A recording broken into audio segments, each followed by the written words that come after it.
Anora's ending makes Annie realize that not all that glitters is gold. She had a fairy tale dream come true when Ivan proposed to her. The damsel in distress started to believe that her Prince Charming had finally arrived. She wanted him to rescue her from her bitter life and give her all the luxury she deserved. And it's not Annie's mistake to think that way. We've all been fed a bunch of fairy tales since childhood that have made us believe that someday, someone is going to save us. But the truth is, the cavalry isn't coming. That's what Igor meant when he tried to tell Annie the real meaning of her name. He wanted her to be a warrior, the one who doesn't seek light outside, but inside. Some massive spoilers from this point onwards for those who haven't watched the film yet. Why did Annie marry Ivan? Anora, whose parents were likely Russian immigrants, wanted more from life than she already had. She moved from her parents' house in Miami to New York to live out her American dream.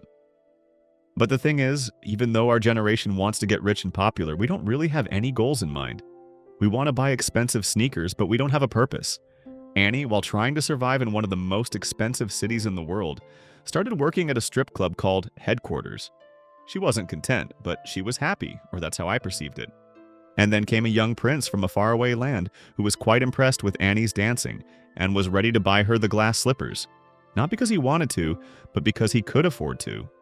The city and the profession had turned Annie into a realist.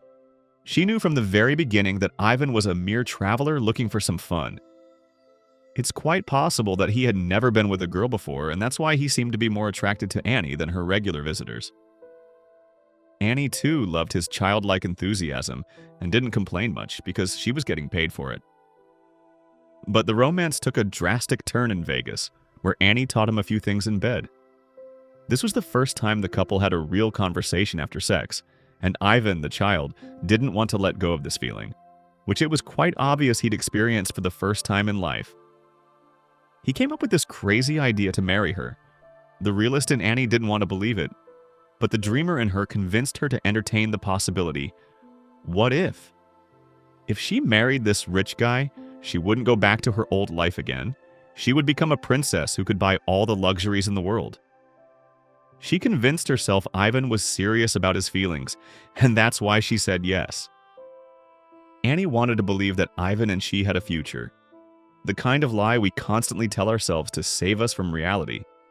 It could also be possible that Ivan married Annie because he had started liking America.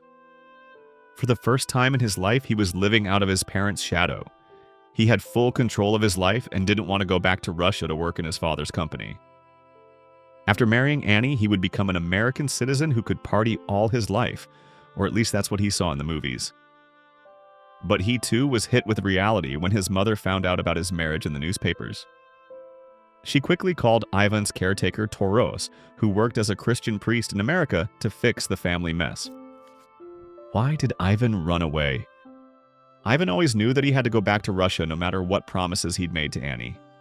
Even his friends were aware that Ivan was just fooling around with this girl, but Annie took it all very seriously. A girl who was broken and beaten down by the glamorous city finally saw a light at the end of the tunnel and chose to believe in it. However, reality struck her once again when Ivan abandoned her as soon as he found out that his parents were coming to America to take him home. Instead of worrying about Annie, his wife, he wanted to enjoy the last day of his freedom and therefore ran away from the house without her. At the end of the day, he even went to the same toy shop from where he had bought himself a Cinderella and didn't mind hiring another stripper, even though he'd just gotten married. The real conflict here was that Ivan was still a boy. He was a kid living off his parents' money who spent his days playing video games. He was a walking red flag from the very beginning, but Annie, in her delusions, ignored the truth and made Ivan the man of her life. Why was Ivan's mother at fault? One could learn more about Ivan's character from the fact that when his mother, Galina, was insulting Annie, he was busy noticing his mother's new collection.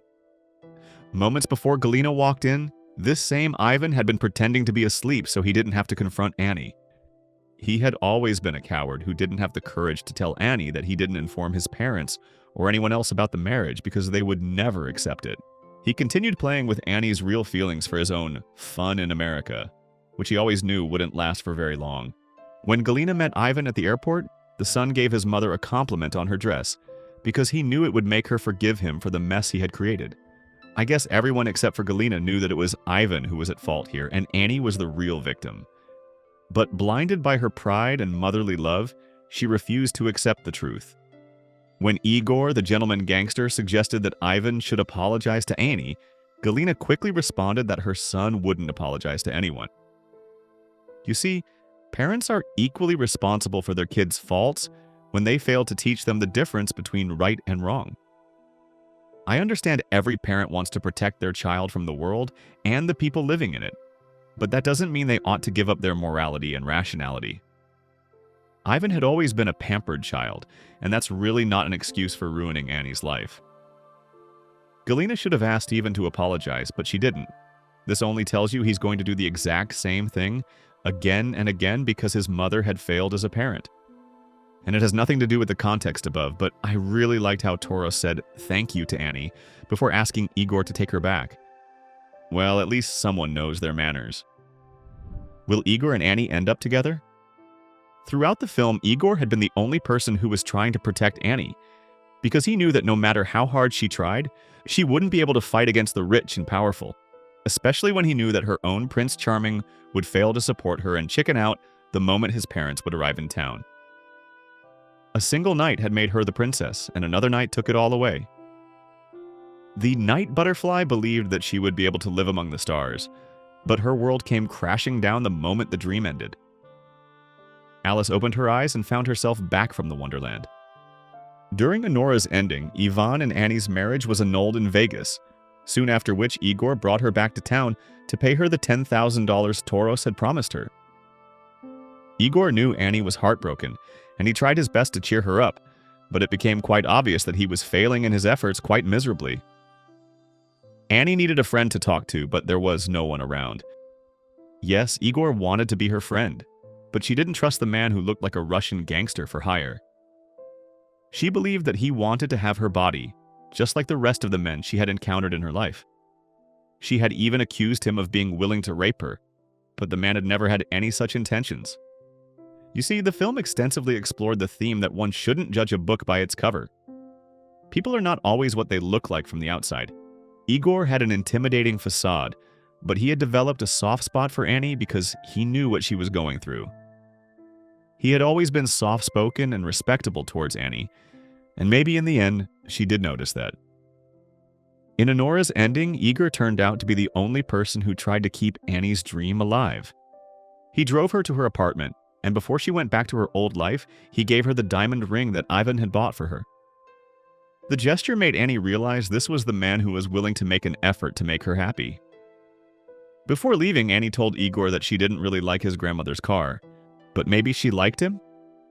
She tried to initiate sex as she felt that it was what Igor wanted from her and why he had been trying to impress her from the very beginning. Before meeting Ivan, Annie exerted her independence through her sexuality. She kind of lost that independence when she developed feelings for Ivan. In short, she lost her identity as an independent woman. And even though she tried to find her way back to that old self with Igor, she couldn't do it anymore. Annie broke down when Igor tried to kiss her tenderly, something Ivan or any other client had never done before. It also reminded her of everything she'd been through in the past couple of days, and therefore she broke down in Igor's arms, unable to understand the whirlwind of emotion and chaos she was going through in the moment. Maybe Igor expected that she'd forget it all and move on, and that's why let Annie touch him. He still didn't mean any harm to her or saw the intimacy between them as transactional. He really wanted to believe that it was all true.